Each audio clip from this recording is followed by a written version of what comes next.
Community Hotline. Welcome, welcome, welcome for the community, by the community, presented by 88 Real Estate Media. I am your host, Mr. Bob Fang, and today we have community member Mckenzie. Actually, before we start, Mckenzie, do you want to put your Instagram handle so that when people see, they can follow you, or do you want to just keep it as your name? Yeah, we can put my Instagram handle. Okay. Okay. What is it again? Is it Mckenzie? What is it? I think it's, I don't even remember it. It's Mckenzie.goodwine. So just my name and then .goodwine. Okay. So while we're doing that, why don't you, give a little background. You'll have the floor for a minute to three, give a little context of who you are. Okay. Sure. So my name is Mckenzie. I am 24 years old. I live on the East Coast in Tampa, Florida. Originally from North and South Carolina. It's where I spent most of my life, childhood and adulthood. So outside of that, I do a personal blog. I also work at a consulting firm. And so right now I'm just living my life in my 20s. I love to travel. I love to eat good food. And if you guys want to follow me on Instagram, go ahead. Yes, I love it. All right, well, let's jump into the first topic of the day, which is money. Tell us, what is money? To me, money is a tool. I believe that money is a tool in the same way that you kind of look at how human civilizations work. Like, you start off in your different stages of like, okay, like I need it for survival. So you have like your fire, your hammers, knives, what have you, in order to survive. And then you move from survival to comfortability. So you're building your actual home, you're building, buildings and things like that. And then you go from comfortability to, okay, now I want to do like innovation, exploration type things. So that comes with, traveling outside of your hometown, traveling outside of your world, experiencing different things and, using it as a tool to, kind of expand the life that you currently live. Expanding the life that you currently live. I love it. Ooh, how would you say your understanding of money has changed since you were in high school? Okay, hold on one second. Got it. Tissue.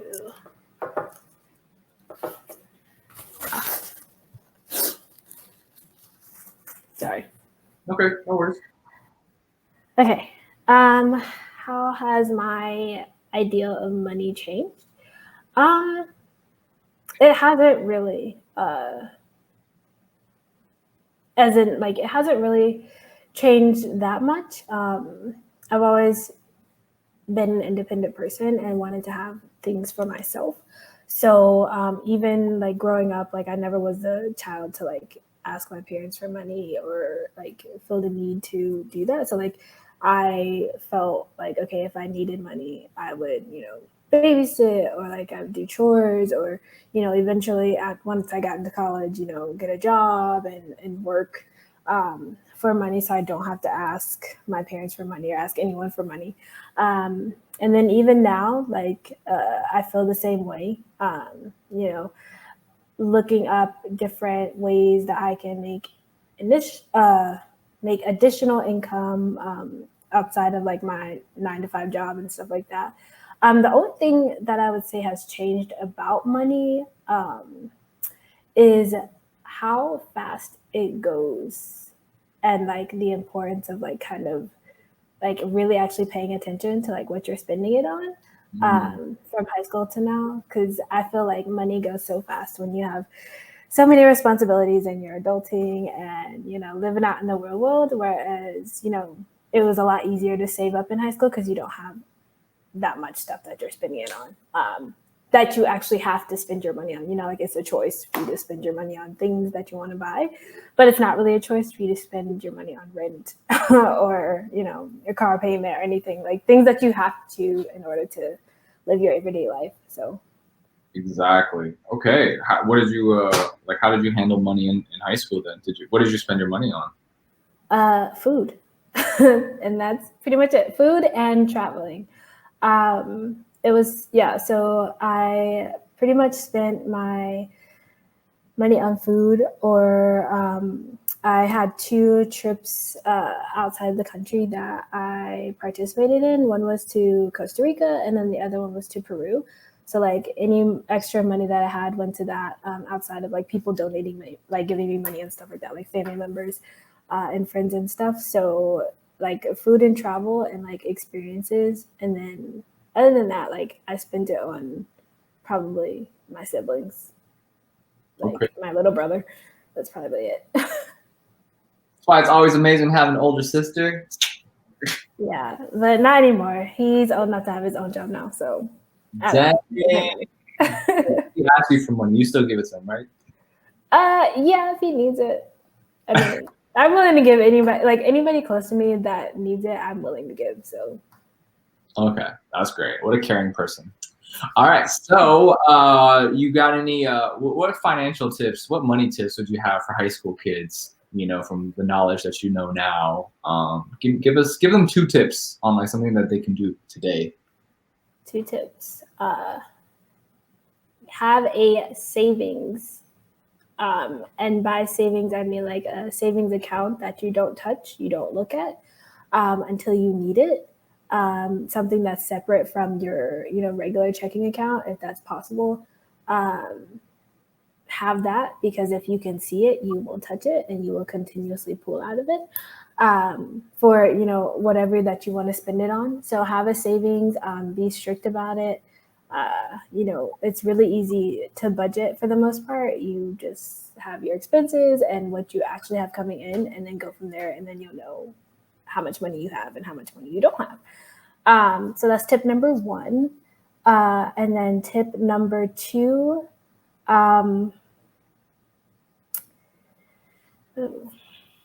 for high schoolers, I mean, this is gonna sound contradictory, but spend your money, like,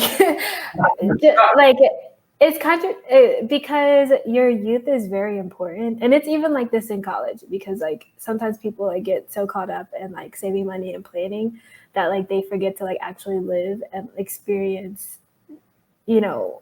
their high school days and their college days. So like, I know for me, I spent a lot of my college years like not really spending money on like experiences, and it was like mostly like stuff that I had like paying for school. So I look back and I wish that I'd spent more money on experiences, like going to different trips that different associations had, or like going on field trips, or taking a trip with my friends for what's it called, is it senior week? What is it when all the seniors graduate high school or something like that? It's like grad week, right? Where they go to. Do you guys go to Bush, or do you guys go to Orlando? I didn't graduate in Florida, so I don't know where they go. They probably go to Miami, if I'm completely honest, because we all went to Myrtle Beach in South Carolina. So like everybody goes to the beach. In this hemisphere. But yeah, so like just, spend it wisely, but spend it on like experiences, things that like you'll look back and remember that, okay, like that was a, pretty decent memory in my childhood, young adulthood, all that. Okay, I love it. 2 contradictory tips, guys. Save your money and spend that money. Got it. Love that. That's definitely. Save it when you when you need it, but like also like have a little stash for like living your life too. Got it. Okay. Well, since we're talking about high school, let's talk about education. Boom. Okay. Who were you in high school? Who was I in high school? I was the athlete. I was the I was not necessarily the friend to everyone, but everyone knew me. I went to a small like charter school, so like my class had like 100 people in it, my graduating class. but like the high school was like maybe like 400, 500 people. So like I literally knew everyone. So for me, high school was like, it was very much like home a little bit, but so like, you know, like I had known everyone since fourth grade. And so in high school, I was pretty much myself. However, like I didn't, how do I say? I was pretty much myself, but also like I spent a lot of time like not with a lot of the people in my high school just because like I had I was very much mature for my age. And so getting along with my high school friends was easy, but like actually like having deep conversations and like engaging in different things was like very difficult. So being that I was the athlete and like everybody knew me, that like I got along with everyone, like really, really cool. Like, you know, I could pretty much do anything that I want. Like there wasn't like any issues as far as like bullying or like going you know, walking around the halls and like feeling some type of way or anything like that. So for me, high school was like just a continuation of elementary school, middle school, and then I went to graduation and like I was like, peace out, like, you know. But I did enjoy it, but I don't know, it's kind of hard. Like high school was high school. It's hard to explain. Like it was like a big family where everybody knows everybody to the point where like we're tired of each other, and so we just had to get along, but we knew everything about each other. So it was like, Okay. What would you say are the two biggest challenges you faced in school? high school or college or I either mean, one. either one. Okay. Biggest challenge in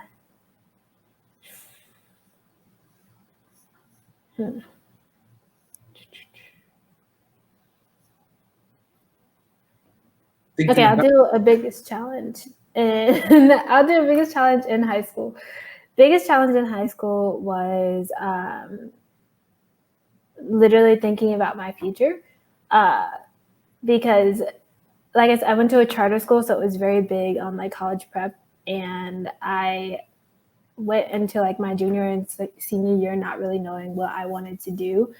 And so like by the time senior year came around, I still didn't know what I wanted to do. So like the challenge was figuring out a college and making a decision. And I'm a huge procrastinator. And so it came down to like, where are you going to go to college? And I was like, I don't know, anybody that accepts me. And so I ended up going to whoever gave me the most money.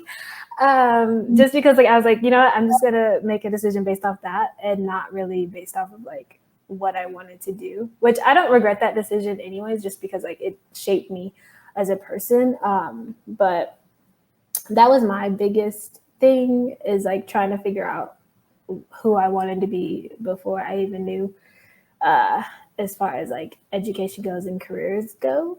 And then biggest college struggle. I have a lot, like a lot of struggles in college. But the main one was like getting back to like who Mckenzie is.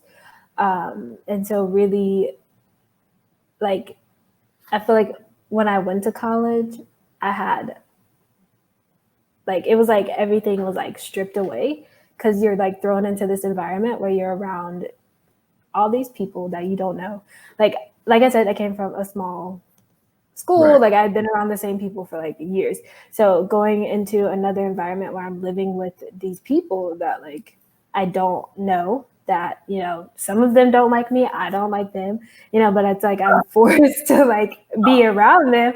And then at the same time, I'm forced to make friends and really, you know, figure out, okay, like who do I actually want to be, like who do I actually want to surround myself with? And so like I went from like I friend hopped, like big group friend hopped for a while, like I think my first semester, until like I found my like my tribe a little bit. And so for me, it was like, because I friend hopped so much, it was like I kind of lost myself, and like it was so hard to like figure out, okay, like none of this is Mckenzie. I don't like any of y'all. Like I feel like I'm just being your friend right now because I don't want to eat in the caf alone, because eating at university alone is like worse than eating in high school alone. Not that I ever really experienced that, but like, you know, I can imagine from the movies. But you know, like it was such a struggle to like find myself, like from like my freshman year all the way up to my junior year, because I transferred schools my junior year. And I, when I transferred schools, I ended up like kind of hating the city that I was in. And so that affected like my outlook on like everything after that. Like on like myself, on school, on life, on everything in general. And so it was a hard battle for me to like get back to myself and really like trust that, okay, like from the beginning, like who is Mckenzie, and then go from there. And so like that was the two biggest struggles for me. So where did you go to college, and why did you change junior year? Yeah, so I started out at this private school, Christian University in North Carolina. It's called Gardner Webb. And I left because I really did not have a favorable opinion of the people. Um, like it was just very contrary to like all the reasons why I went to the school, why I chose the school. And to me, I was like, you know, I don't want to be surrounded by people that I literally hate for 4 years. You know, I loved, you know, a couple of my professors, but I was like, I'm not going to have you every class, every semester for the next 3 years. Like, I have to go. So I left and I transferred to the University of South Carolina, Columbia, and that's where I stayed. And I don't know, like I love the campus. I didn't really like Columbia itself for the most part until like I got close to people that were around me and like they made it bearable. But Columbia was like very familiar to me because like both of my parents went there um, for school, and so like we'd spent, you know, years going back for homecoming, and like knew a whole lot of people that lived in the area, and like we were from South Carolina, so like it was easier to adjust there Okay. than the other school. But, And yeah. why did you move to Tampa? Uh, well, I got a job after I graduated. And I lived in Gainesville, Florida for about a year, and I hated it. I lived and worked in Gainesville, Florida, and I hated it because it's very small towny. And if you don't, like, if you didn't grow up in the town, like, it's very hard for you to make connections with anyone. Um, and also, like, the universities there as well. So, like, if you don't go to school there, you really don't know anyone. And just for me, it wasn't some place where, like, people my age could really, like, connect with other people. And so I got a job down here in Tampa, and I moved as soon as I could. So yeah, that's why I moved to Tampa, and I love it so far. Like I love St. Petersburg area, I love Tampa area. Like just the location itself is phenomenal, and the city and the people are great too. So Got it. Got it. I love it. I'm definitely. I'm from Florida. My cousin lives in Tampa, so I'm all about Tampa for sure. Well, let me know what when you say I guess in terms of education, then just to kind of wrap it up. Let's talk about life education real quick. What are two defining moments in your life, and how do they impact you? And I'm looking for two stories. two stories. Uh, okay. Um, Life education. So I mentioned earlier that I love traveling, and the two specific trips to Costa Rica and Peru when I was in high school those two like kind of combined really kind of shaped my opinion when it comes to people getting outside of like their hometown or like even their home country and seeing how other people in other nations and countries live, and really experiencing different cultures to kind of like learn that like people are people, we're all human, and it increased my empathy. Like I already had like a lot of empathy, but I think I was looking at everything from like, the rose-colored glass. And so when I was younger and I experienced, all the, like the beauty and the beast as far as like how, lesser developed countries are, or like how, even their like most advanced parts are, and just seeing people live in other like places really kind of like increased my empathy for like humanity as a whole. So there was that. And then the other one, I'm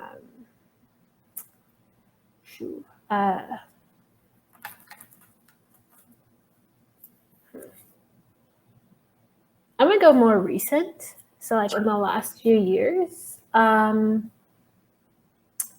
life lessons. So defining moment.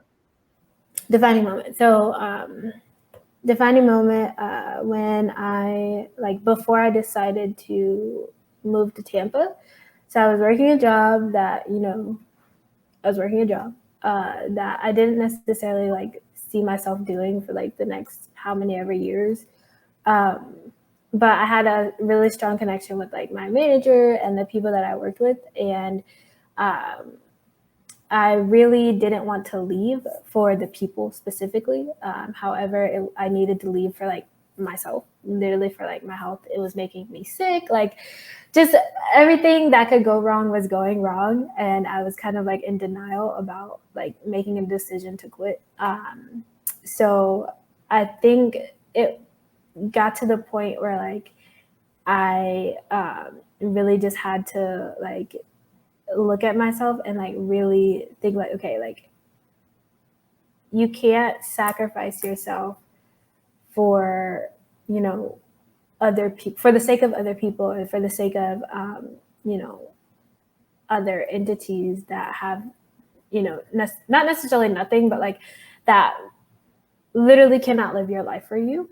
And so I had to like really like give myself a pep talk about making sure that I take care of myself first, and making sure that whatever I do in life, that like I have peace about it, and that it really just propels me in a direction where like I can be comfortable with the choices that I'm making, comfortable with the way that I'm living, and things like that. So I think that was a defining moment in my adulthood, that I kind of realized like, okay, like you don't have to go through this life trying to please everyone. You don't have to go through this life really trying to like, how do I say, like go with the mold. Like you can make decisions that literally have nothing to do with anybody else but yourself, and that be completely okay. Okay. So, I mean, I guess you were kind of being a little vague, but the general idea was that you could be a little bit selfish and do things on your terms, right? You didn't have to please everybody. So do you have like a specific example? I think that's what I meant by when you were being vague, like like, oh, okay. Jenny wanted me to do this, but I didn't want to do that, and now we got some beef, like something like more. Sure. Specific example. So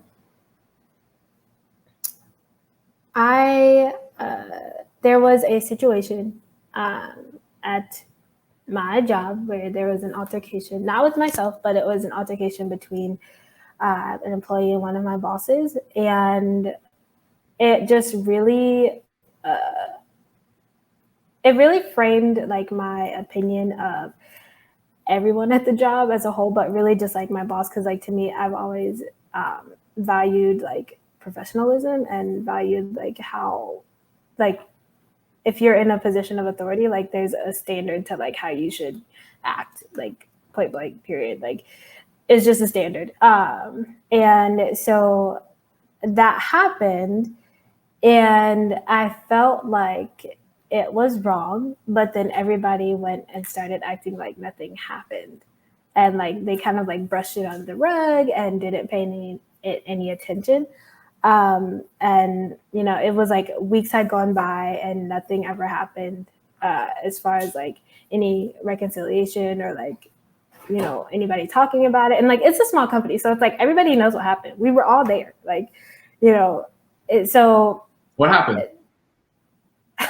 there was an argument between the owner and one of the employees, and the owner like put his hands on the employee, and it like turned into like, I don't want to like get political about it, but like it was not good. It wasn't a good look in general, but it wasn't a good look as like from a societal standpoint, just because of like the different dynamics and ethnicities of the people and stuff like that. Like it rubbed me the wrong way, and how everybody interacted with each other.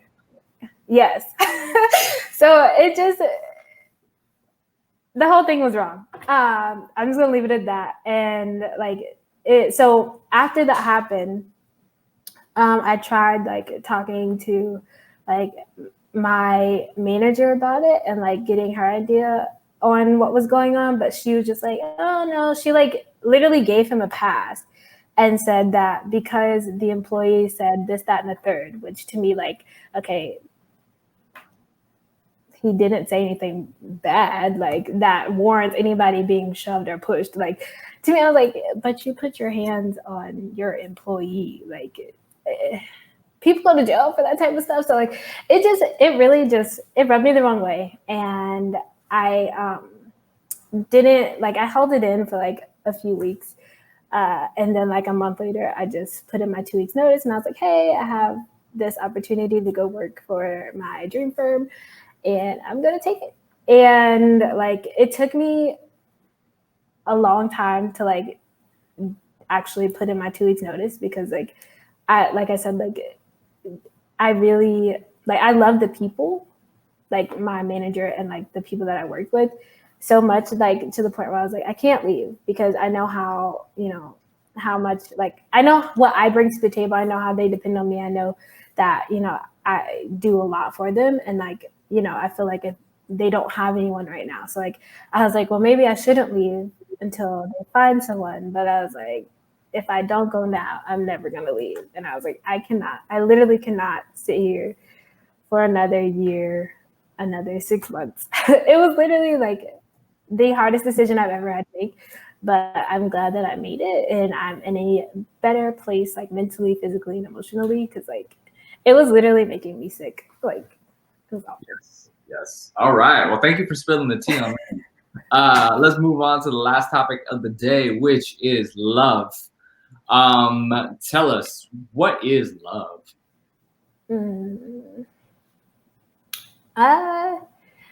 Love is complicated.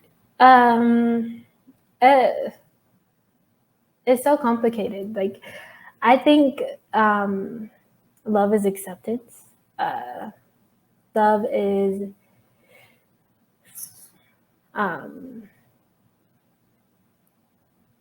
love is a decision that you make to accept someone as their self, to accept, you know, all the faults that someone has, whether that's like family, friends, you know, like spousal partners, however you call it. So like, to me, love is actionable. It's not like a feeling. I don't think of love as an emotion. It's literally something that you do. It's something that you actively choose to do on a day-to-day basis. I don't know. I don't know how else to explain it. It's so hard to explain. Okay, I love it. It's action. That's what you're saying, right? Yeah. So who was your first love?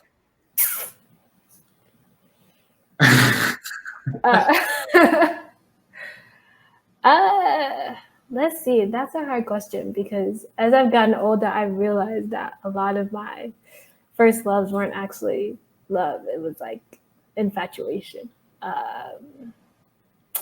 So let's see.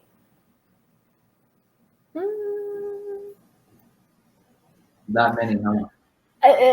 No, it's just I have like I'm literally like okay. It was this guy that I met when I was in how old was I? High school? I think it was like my freshman year or something.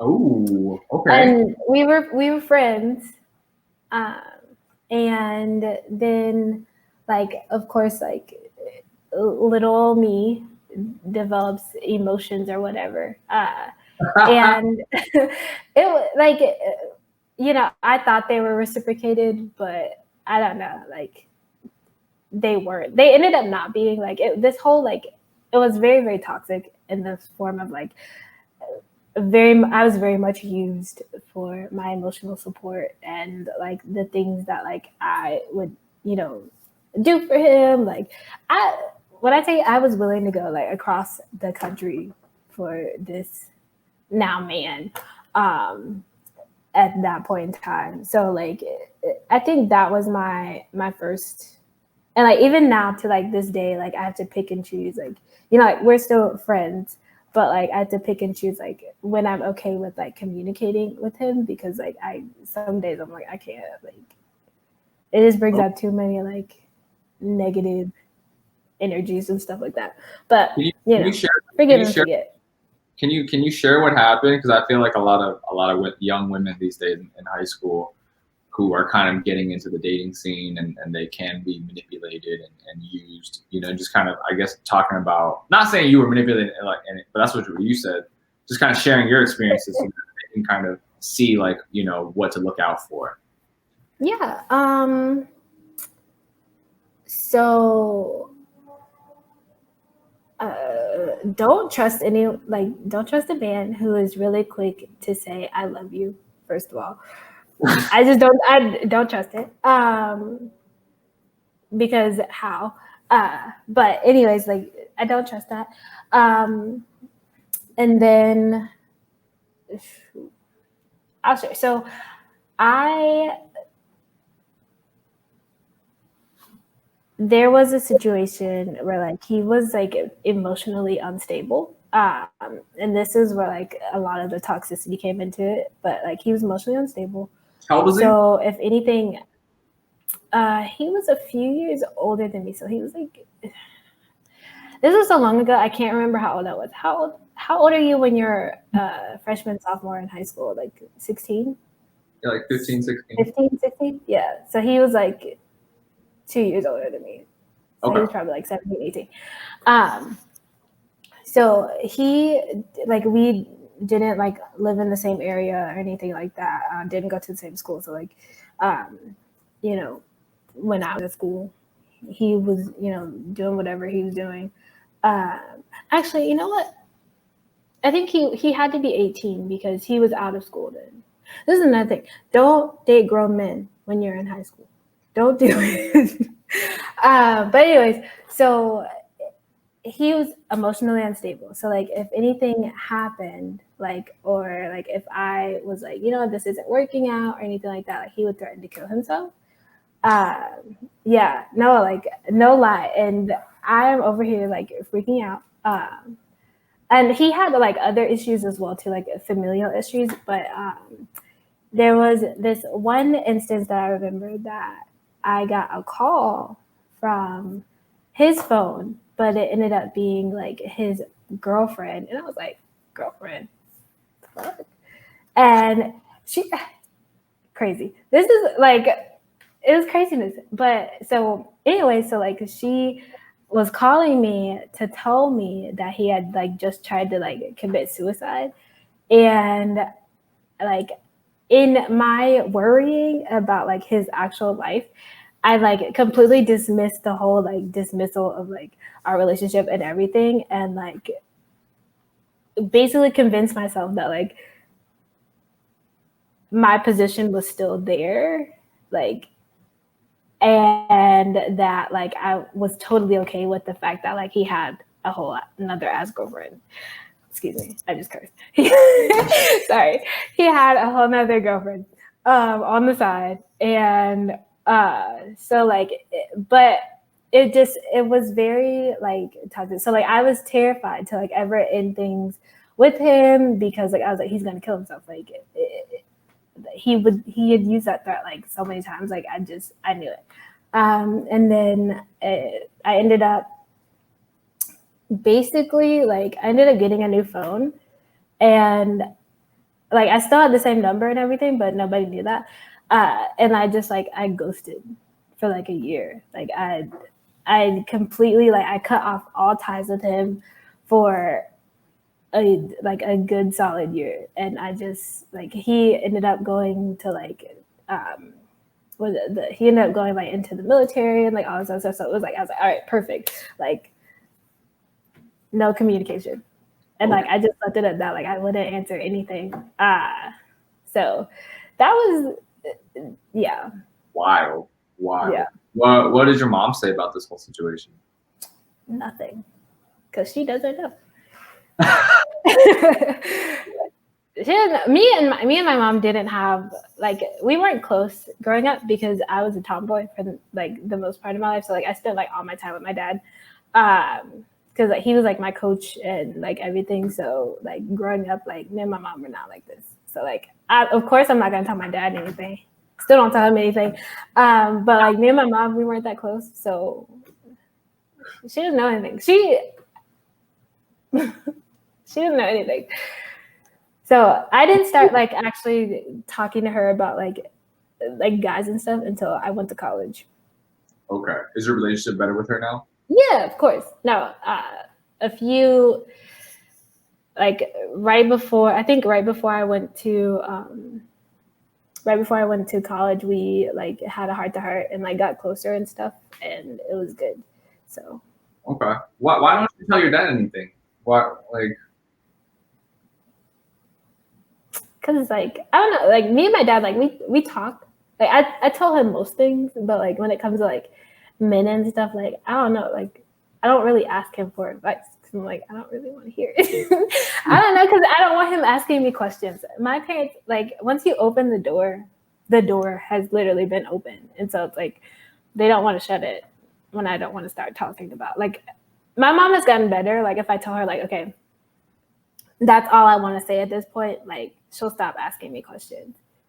So she's gotten better over the years, but like once the doors open, then they start asking questions. So like, Got it. Okay. Well, just to kind of wrap it up, then, what are two pieces of life advice you have for the youth? For these, I would say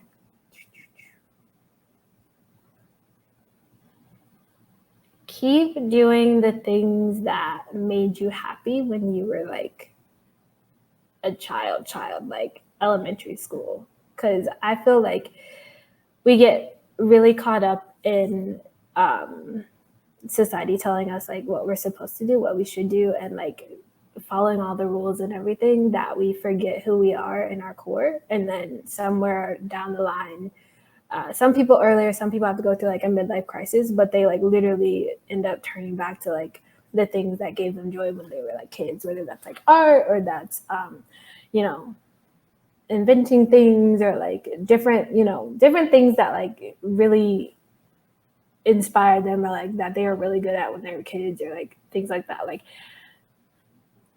try to stay as close to your childlike self as possible. Okay, tip number one. Number two? And number two, how do you avoid toxic guys?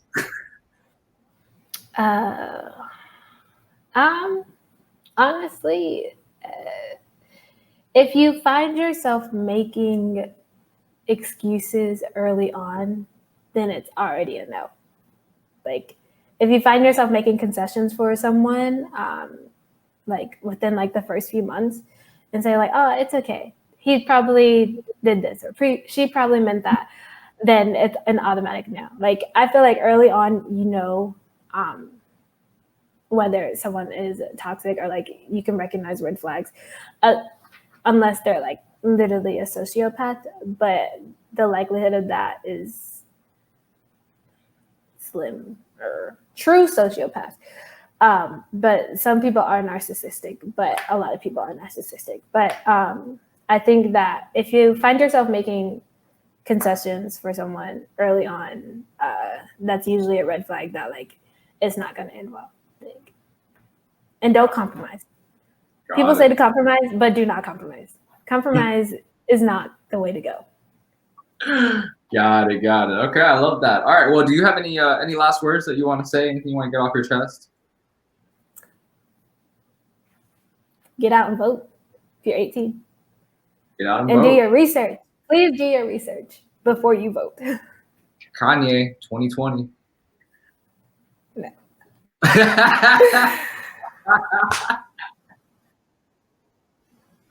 Thanks for joining us. You can follow Mckenzie at mckenzie.goodwine. If you need more dating advice or life tips, or read her blog, give her a follow, send her a DM. People can just DM you, right? So you're not going to be mean to them. Yeah, I'm not private. Yeah. Okay, cool. Any last words before we get out of here?